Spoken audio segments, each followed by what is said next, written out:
दोस्तों, अगर आप बीएड के पाठ्यक्रम के किसी भी वर्ष में किसी भी सेमेस्टर में एनरोल्ड हैं, आपको कोई समस्या हो रही है आपके कोर्सेज को पूरा करने में, नोट्स बनाने में, आंसर कैसे लिखना है या किसी प्रकार की भी समस्या, असिस्टेंट और गाइडेंस या वन टू वन इंटरेक्शन के लिए आप मेरे बैचेस को ज्वाइन कर सकते हैं। बैचेस ज्वाइन करने का सिंपल और सरल तरीका है, आप मुझे व्हाट्सएप कर सकते हैं इस नंबर पे with your name and your year. आप किस सेमेस्टर में है इतना बताएं और बस लिखें I want to join premium courses. मैं आपको अपने प्रीमियम बैच में ज्वाइन कर दूंगा।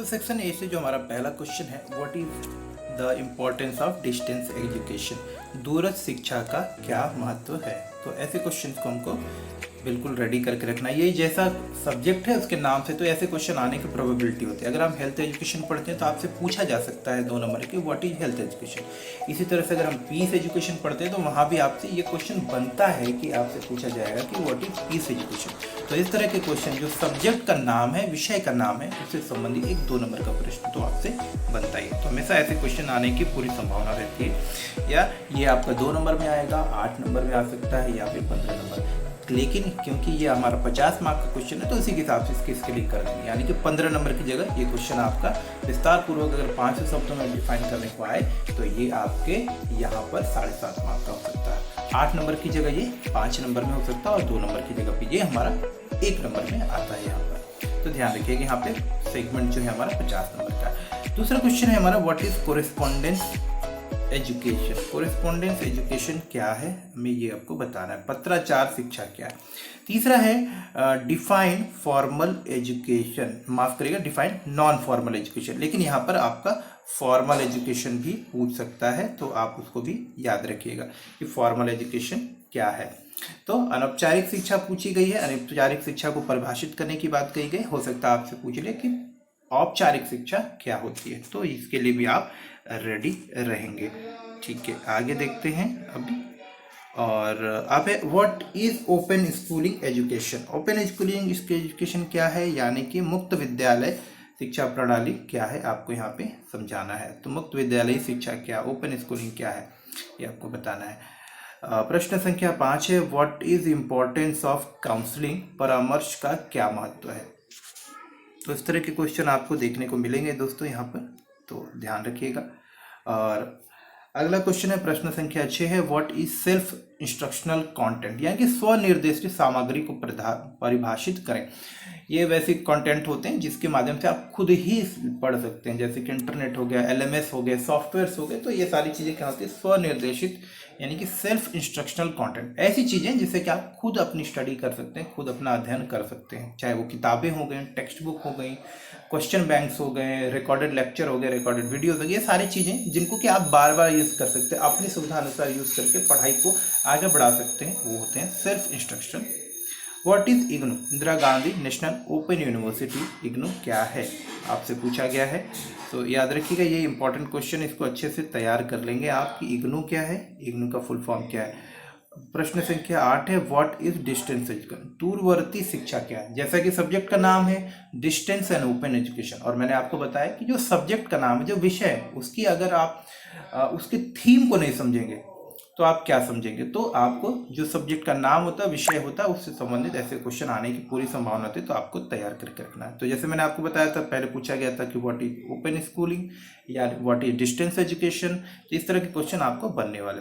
प्रश्न संख्या 9 है आपका what is basic concept of correspondence. जैसा कि मैं आपको बता रहा था कि पत्राचार शिक्षा की मूल अवधारणा क्या है।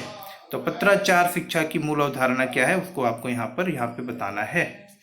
अभी आगे बढ़ते हैं, यहाँ पे थोड़ा सा देखेंगे आखिरी प्रश्न, प्रश्न संख्या 10 टाइप ऑफ डिस्टेंस लर्निंग। देखिए बहुत ही साधारण क्वेश्चन है दोस्तों, और यहाँ 10 में से आप 10 आराम से ला सकते हैं कि टाइप ऑफ डिस्टेंस लर्निंग क्या हो सकती है। देखिए पहला जो आपका तरीका आपको पता है, मैं आपको बताने की प्रयास करता हूँ यहाँ पे कि पहला जो हमारा तरीका है, इस क्वेश्चन को अगर आप देखेंगे टाइप्स ऑफ डिस्टेंस लर्निंग, दूरस्थ शिक्षा यानी दूरस्थ अधिगम के प्रकार।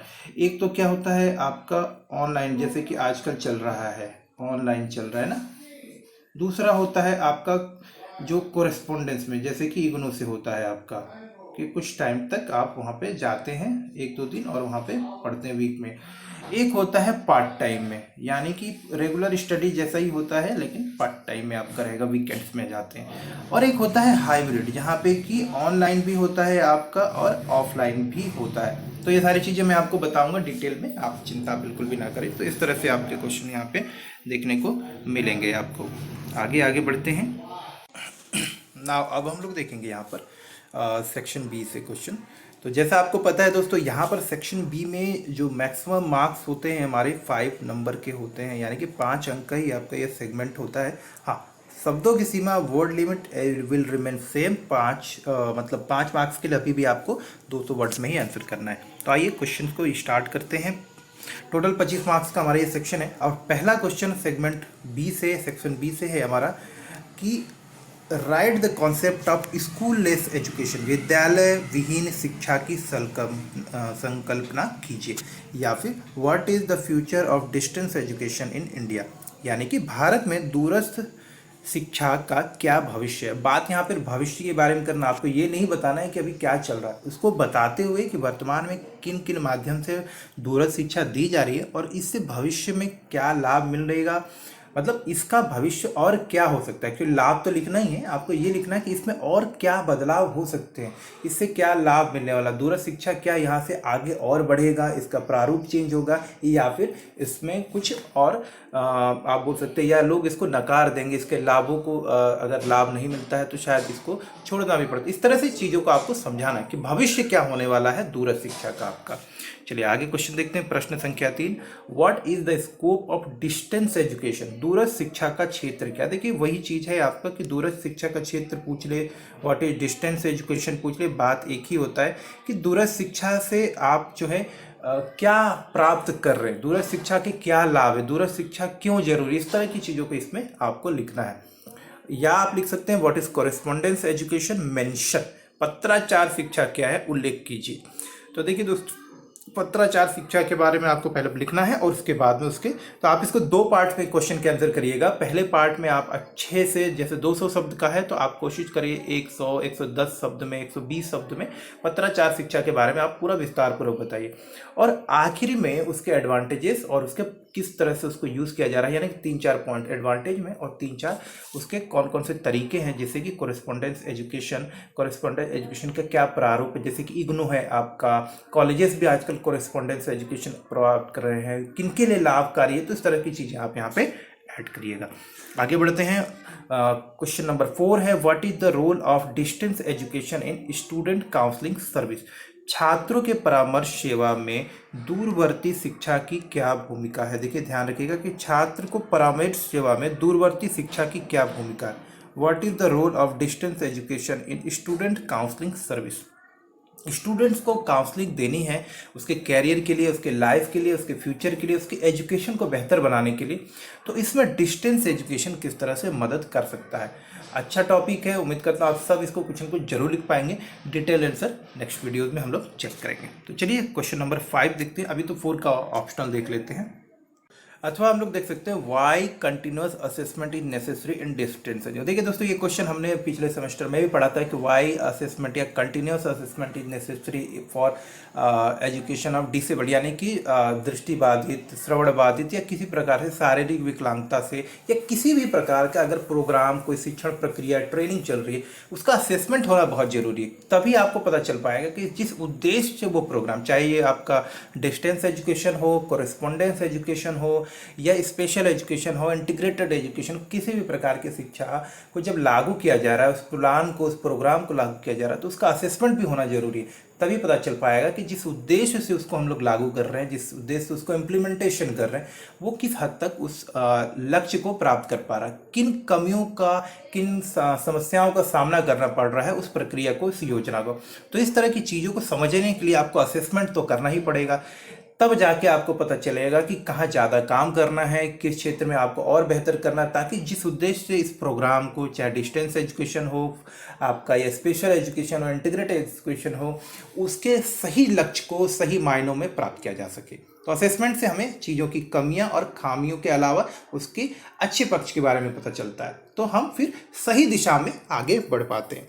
प्रश्न संख्या 5 है, what is the role of mass media in distance education. दूरस्थ शिक्षा में मास मीडिया यानी कि आज के, चाहे वो इंटरनेट हो, चाहे वो आपका फेसबुक और सोशल मीडिया हो, चाहे न्यूज़पेपर हो, बुक्स हो, ई बुक्स हो, इन सारी चीज़ों के बारे में बात करें तो मास मीडिया का क्या, मास मीडिया मतलब मास कम्युनिकेशन को भी आप यहाँ पे समझ सकते हैं, लेकिन मास कम्युनिकेशन मीडिया को एक्चुअली समझ सकते हैं कि उसका क्या यहाँ पे योगदान हो सकता है। अथवा आप यहाँ पे देख सकते हैं कि what is the role of vocational training in distance education, मतलब कि वोकेशनल ट्रेनिंग से डिस्टेंस एजुकेशन में क्या मदद मिल सकती है। अब वोकेशनल ट्रेनिंग आपको पता है कि इंटरनेट को इस्तेमाल करना आना, लैन वैन सेट करना आना, इंटरनेट के अलग अलग तरीकों का ज्ञान होना, इस तरह की जो वोकेशनल ट्रेनिंग होती है, जैसे आईटीआई की ट्रेनिंग हो गई, आईटीआई स्तर पर लोगों को इंटरनेट लैब बनाना या फिर ऑनलाइन एजुकेशनल सेटअप रेडी करना, इस तरह की चीज़ों का जब ज्ञान दिया जाता है तो वो लोग फिर डिस्टेंस एजुकेशन का जब प्रारूप होता है उसमें उसको बेहतर बनाने में मदद कर सकते हैं। तो अगर एक टीचर है, अगर उसको ये इस तरह की वोकेशनल चीज़ें नहीं पता है, वोकेशनल ट्रेनिंग नहीं है, तो वो distance education, correspondence education, online education को सक्सेसफुली कंडक्ट नहीं कर पाएगा। चाहे ये स्टूडेंट्स के लिए भी लागू होता है। तो इस तरह से हम लोग समझेंगे दूरस्थ शिक्षा में व्यावसायिक प्रशिक्षण की क्या भूमिका है। तो आप समझ पाए होंगे, डिटेल आंसर मैं आपको नेक्स्ट वीडियो में शेयर करूंगा। चलिए आगे बढ़ते हैं और देखते हैं, how is media helpful for learning, explain it. Media अधिगम के लिए कैसे सहायक है, इसे स्पष्ट कीजिए।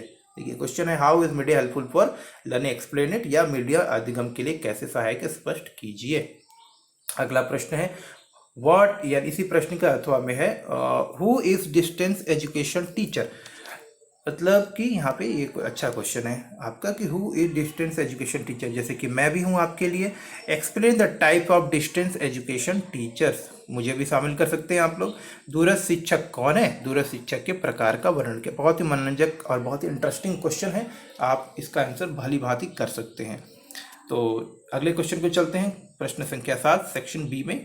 आइए सब चलेंगे दोस्तों सेक्शन सी में, जो कि हमारा 7.5 मार्क्स का मतलब टोटल 15 मार्क का सेगमेंट है, और 2 क्वेश्चन टोटल करने हैं, और हर एक क्वेश्चन के लिए आपको पता है यहाँ पे 7.5 अंक मिलते हैं।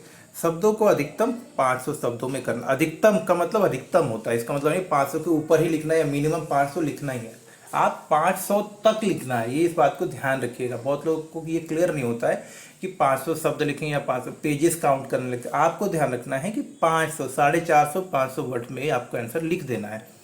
तो इस तरह से आप ये 7.5 अंक का सेगमेंट है। चलिए पहला प्रश्न लेंगे 7 नंबर के प्रश्न को, प्रश्न संख्या 7, what is the future of correspondence education in India, describe. Bharat में पत्राचार शिक्षा का भविष्य क्या है, वर्णन कीजिए।